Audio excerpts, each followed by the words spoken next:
The Persian Cossack Brigade was a Cossack-style cavalry unit formed in 1879 in Iran. It was modeled after the Cossack regiments within the Imperial Russian Army, and until 1920 it was commanded primarily by Russian officers, while its rank and files were initially composed of ethnic Caucasians, but later on included Persians as well. And during the brigade's history, it was the most functional and effective military unit of the Qajar dynasty within Persia.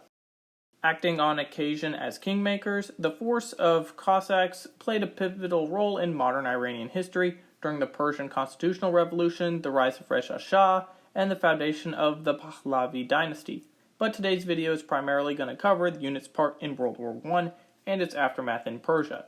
Prior to the war, however, the Cossack Brigade constituted, together with the Swedish trained gendarme, as the only true professional military forces within Iran. As World War I spilled over to Iranian territory in 1914, as Ottoman, Russian, and British forces entered the country, the Russian command in 1916 would expand the Cossack Brigade into a full division of roughly 8,000 men, and this brigade engaged in combat actions against the Ottoman troops and helped secure the Russian interests in northern Iran.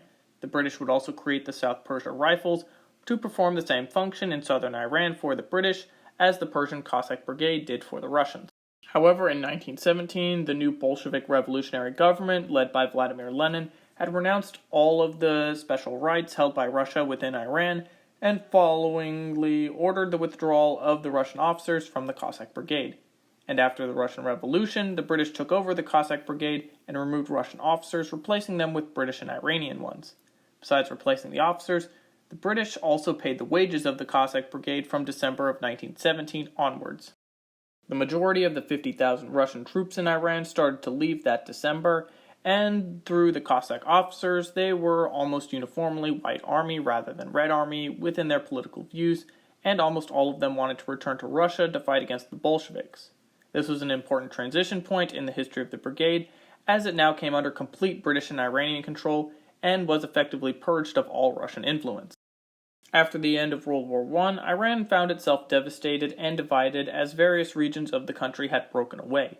In the 1920s, to re-exert control over the region, the Shah deployed the Cossack Brigade to crush the Azadistan movement in Tabriz, and it was successful here, but was less effective in putting down another rebellion movement in the north, referred to as the Jengali movement.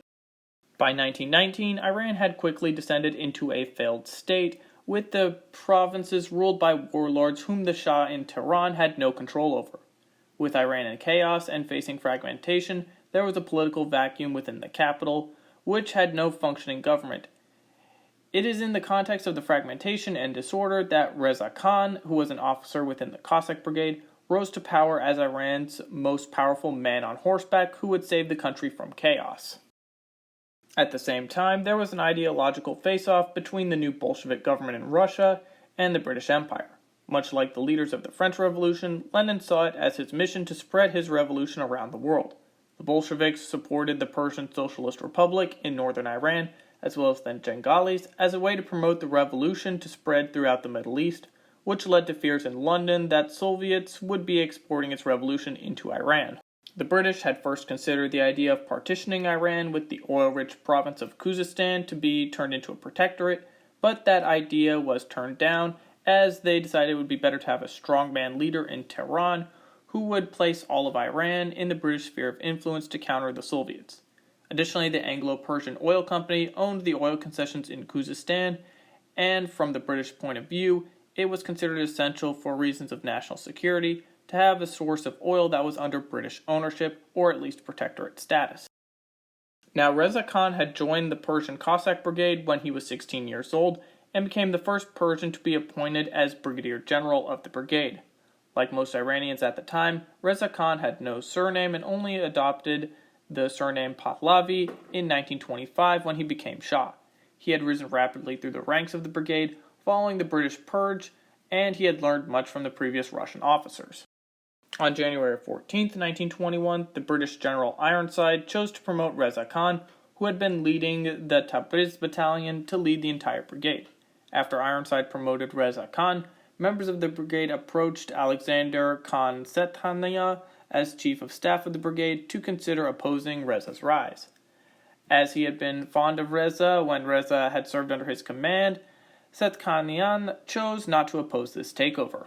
About a month later, under British direction, Reza Khan led his 3,000 to 4,000 strong detachment of the Cossack Brigade in Qazvin and Hamadan to Tehran in 1921 to seize the capital.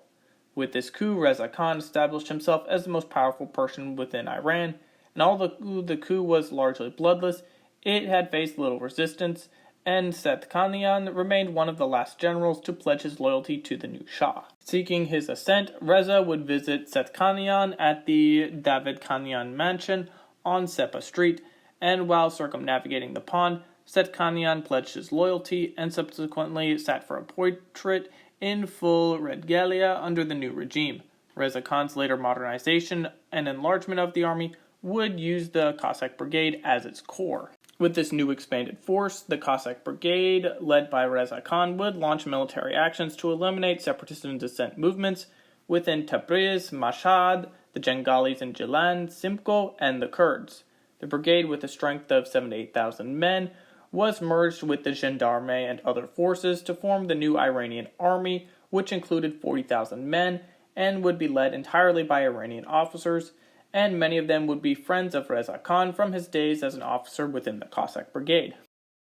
These officers received appointments and patronage to key positions within the new government and military. Using the Cossack Brigade as a springboard, Reza Khan found himself able to place himself in a position of power, centralizing the country, removing the Shah and crowning himself as the new Shah, and establishing the Pahlavi dynasty.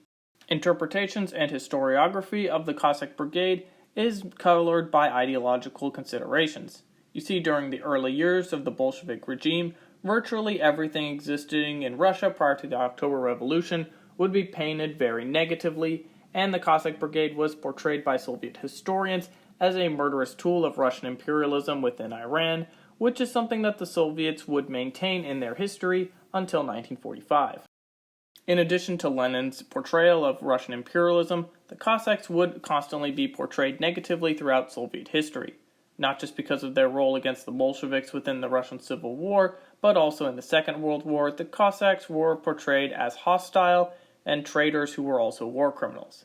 This focus on Soviet historiography vilifying the Cossacks is kind of important because it's the primary source for them, and it also leads to a neglect of a number of historical questions, such as how the brigade actually functioned, who served in the brigade, why, and what all battles they participated in.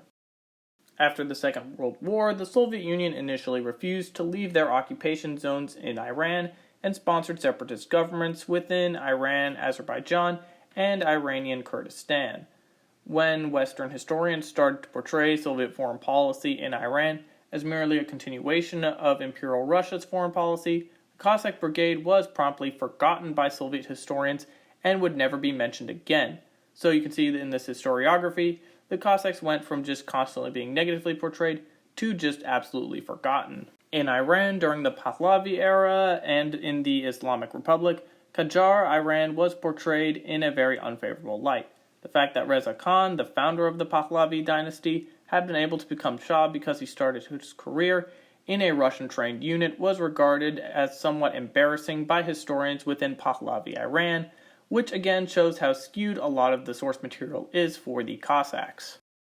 In the post-revolutionary Islamic Republic of Iran, the Cossack Brigade is portrayed as another example where the Russians were allowed to exercise influence in Iran via the Cossack Brigade, as well as providing the power base for Reza Khan to seize power in 1921, and needless to say, post-revolutionary Iran tends to portray everything that was pre-revolution as very negative. And that is the Persian Cossack Brigade and their role in World War I, as well as in Persia post-war. Did you know about them before this video? What other aspects of World War I would you like for me to cover? Write in the comments, and thank you for watching.